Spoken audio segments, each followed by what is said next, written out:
এই যা পরিস্থিতি শর্মিষ্ঠ, এক্ষেত্রে দাঁড়িয়ে এই গোটা বাংলায় যতই বড় খবর হয়ে যাক না কেন, বোমা বিস্ফোরণ, বোমা উদ্ধার থেকে শুরু করে রাজনৈতিক আবহের উত্তপ্ত খবর, তার মাঝে এই প্রাকৃতিক উত্তাপ কবে কমবে এর জন্য কিন্তু হাপিত্তেশ করে বাঙালিরা বসে আছে। দক্ষিণবঙ্গ টকবক করে ফুটছে, আর এই দাবদাহ থেকে নিস্তার মেলার আপাতভাবে কোনো উপায় নেই।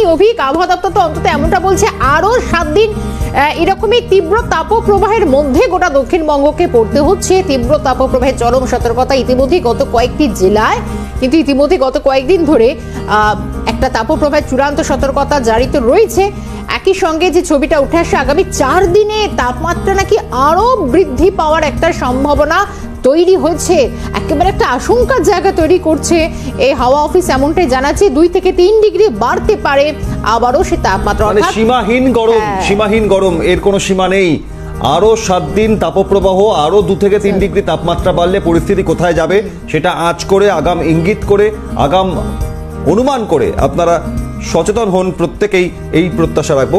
এবং আমাদের এই আবহাওয়ার বিভিন্ন জেলা, শহর, কলকাতার জেলা দিকে নজর রাখতে হচ্ছে। আমাদের দিন প্রতিনিধি রয়েছে এবং শহরে তিলোত্তমার আমাদের যে চালচিত্র সেটা তুলে ধরবে ইন্দ্রনীল আমাদের সঙ্গে রয়েছে। ইন্দ্রনীল, সঙ্গে থাকো।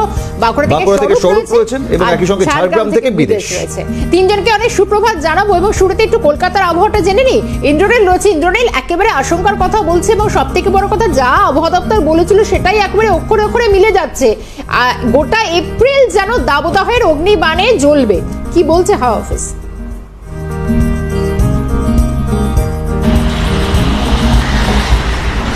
একদমই। দেখো শর্মিষ্ঠা এবং অভিক, প্রথমে বলি যে শুধুমাত্র এপ্রিল মাস নয়, মে মাসের শুরুটাও কিন্তু একই রকমভাবে চলবে, এমনটাই হাওয়া অফিস বলছে। ফলে 41.2 ডিগ্রি সেলসিয়াস আজকের দিনের তাপমাত্রা থাকবে এবং সর্বোচ্চ এবং সর্বনিম্ন তাপমাত্রা কিন্তু 30 ডিগ্রি সেলসিয়াসের কাছাকাছি থাকবে, এমনটাই কিন্তু হাওয়া অফিস সূত্রে জানানো হয়েছে। এবং আগামী 7 দিন, অর্থাৎ এই 7 দিনের সময় যেটা বলা হচ্ছে, সেই 7 দিন সময়কালে কিন্তু এই যে তাপপ্রবাহ যেমন চলবে, তার সঙ্গে 2 থেকে 3 ডিগ্রি তাপমাত্রা কিন্তু বাড়বে, এমনটাই কিন্তু হাওয়া অফিস সূত্রে জানানো হয়েছে। শুধু তাই নয়, এর সঙ্গে পশ্চিমাঞ্চলের যে জেলাগুলো রয়েছে, সেই পশ্চিমাঞ্চলের জেলাগুলোতে কিন্তু লু বইবে, এমনটাই বলা হচ্ছে। এরই সঙ্গে বেশ কিছু জায়গায় যে তাপপ্রবাহর সঙ্গে সঙ্গে যে তাপমাত্রা বৃদ্ধি, সেই তাপমাত্রা বৃদ্ধিও হবে এবং কোথাও কোথাও কিন্তু 45 ডিগ্রি সেলসিয়াস মারাত্মক খবর, 45 ডিগ্রির কাছাকাছি পৌঁছে যাওয়ার এবং পশ্চিমাঞ্চলের জেলাগুলিতে লু বইবে। এই আবহাওয়া দপ্তরের এই পূর্বাভাসে আমি পশ্চিমাঞ্চলের জেলাতেই চলে যাই, বাঁকুড়া, লালমাটির জেলা, সেখান থেকে স্বরূপ রয়েছেন। স্বরূপ, এই তীব্র তাপদাহের মধ্যে বাঁকুড়া অভ্যস্ত হয়তো অতীতে এই গরম সহ্য করতে, কিন্তু এবার তা মাত্রাতিরিক্ত। সব মিলিয়ে কি পরিস্থিতি বাঁকুড়ায়?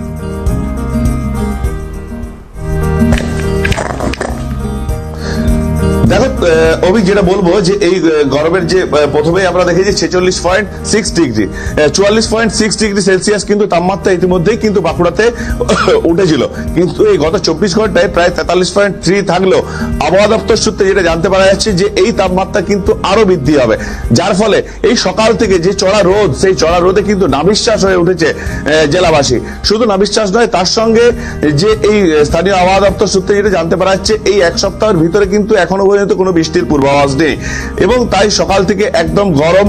এবং তার ফলে এবং তার বেলা বাড়লে কিন্তু সাধারণ মানুষ কিন্তু তারা কিন্তু আর বাড়ির বাইরেও কিন্তু বেরোতে পারছে না, কারণ বেলা বাড়লে দেখতে পাওয়া যাচ্ছে রাস্তাঘাট শুনশান, যেন একটা বন্ধের আকার নিয়েছে।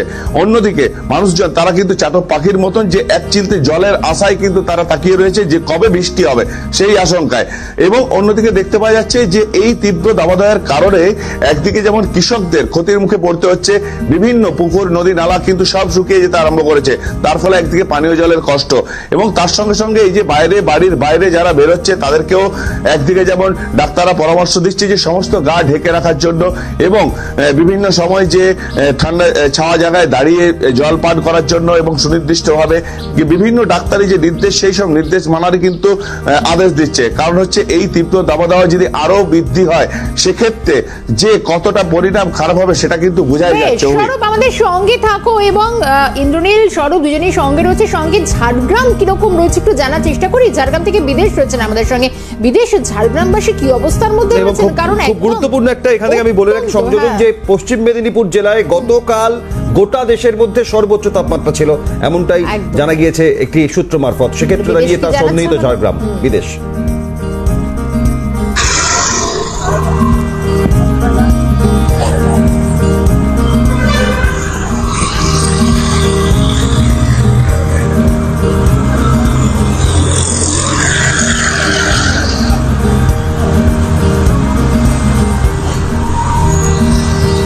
বিদেশের কাছে যাচ্ছি শর্মিষ্ঠা, এবং কলাইকুণ্ডা, পশ্চিম মেদিনীপুরের কলাইকুণ্ডায় গতকাল নাকি গোটা দেশের মধ্যে সর্বোচ্চ তাপমাত্রা ছিল। কতটা উদ্বেগের কোনো বিষয়। এবং সব থেকে বড় কথা বিদেশের কাছে আরো একটু জানার চেষ্টা করি, বিদেশ ঝাড়গ্রামের মানুষ কেমন রয়েছে? নদী নালা সব শুকিয়ে যাচ্ছে, কতটা টেম্পারেচার ঠিক এই মুহূর্তে, কি অবস্থা আজ সকালেও?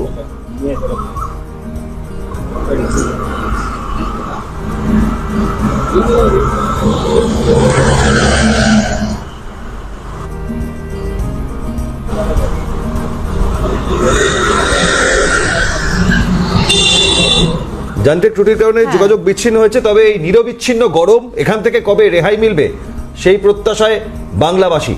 আমাদের তিন প্রতিনিধি ইন্দ্রনীল, স্বরূপ এবং বিদেশকে ধন্যবাদ জানাচ্ছি আপাতত। একদমই তাই, এবং সব থেকে বড় কথা অভিক, আজ হাতে একদম সময় নেই, কারণ গুড মর্নিং বাংলা আমাদের এখানেই শেষ করতে হচ্ছে। আমরা সবটাই যতটুকু গুরুত্বপূর্ণ খবর এবং ওয়েদার আপডেট এবং সবটাই দেওয়ার চেষ্টা করলাম, কিন্তু আজ আর হাতে একদম সময় নেই। আপাতত এই পর্যন্তই।